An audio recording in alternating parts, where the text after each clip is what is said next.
chair recognizes the young lady from Florida, Ms. Cammack, for 5 minutes. Well, thank you, Mr. Chairman. Thank you to Ranking Member Katko, and thank you to our witnesses for appearing before the committee today. And of course, I want to give a special shout out to my constituent, Mr. Fugate. Thank you for being here. Of course, I had to tell my team when they said, Mr. Fugate is coming. I said, no, we're from the South, it's Fugate. Just like it's not Lafayette, it's Lafayette. Now, this is an incredibly important topic, and it's been a little funny to hear so many names of our community heard in this hearing today, like La Crosse and Brooker and Worthington Springs, because we do represent a large swath of rural communities that really do struggle when it comes to water infrastructure. And being a hurricane state, I think Florida knows best some of the issues that we face when it comes to preparedness and resiliency. It's clear that our nation's water system is one of the most important infrastructure components in the country.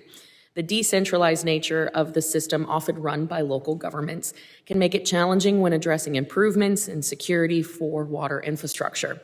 Now, every community has different needs and resources when it comes to water. I think it's been said here before, the one-size-fits-all approach does not work. And I think both Republicans and Democrats can agree on that fact. But it's also that decentralized nature that I think also is helpful in limiting some of these major attacks that we have seen. So I'm gonna jump into my question, starting with you, Mr. O'Connell. My district's neighbors in Oldsmar, Florida, just barely avoided a deadly cyber attack last year when their drinking water was poisoned by a bad actor. We're incredibly thankful that the incident didn't end as devastatingly as it could have been, and we continue to process lessons learned from the attack. Now, I understand the debate centers around connecting industrial control systems to the internet, and we see that interconnected systems offer opportunity for greater efficiencies and modernization, but again, as I mentioned, there could be a greater threat when they are all connected. So, first part of this is, would you say that it's common practice to have rural water utilities connect their systems to the internet? That's the first part. Second part, if yes, do you think that these utilities have the proper protocols in place to protect their systems from cyber threats that have the potential for cascading impacts across operational technology and informational technology systems? And if no, and I know I'm making this very complicated, but I have an end game here, I promise.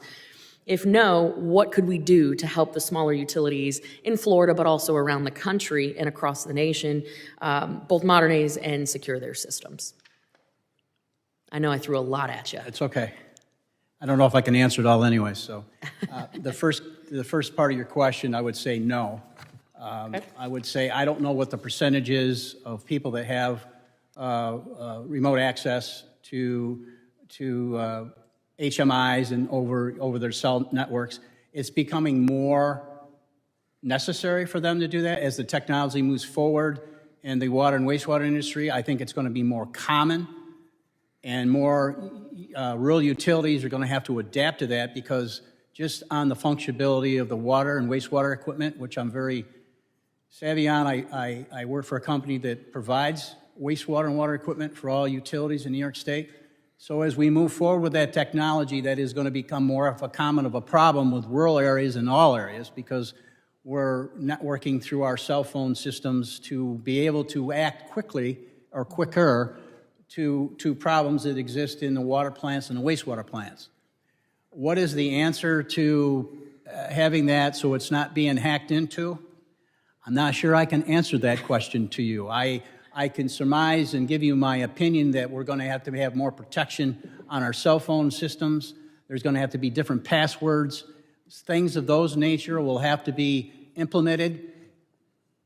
Unfortunately, for a lot of folks like me as a farmer, it takes a lot of training for me to understand how to do that. So that's when it becomes back to state associations of rural water to provide that kind of resource to help them with that. But reality is, with the new equipment coming out, we're all going to have to be more savvy with that, because you're not going to have a choice. And the other problem is our product lines that are becoming more and more available to the rural areas. We don't have repair people like we used to, so they're going to have to rely on internet services to do in-house repairs. So if I tried to answer your question, I hope I did. If not, I apologize. Well, I appreciate it, and I know my time is expiring, Mr. Chairman, but I do have a record that I will submit, or a question for the record that I'll submit for Mr. Fugate as well. So thank you. I yield back. Thank you.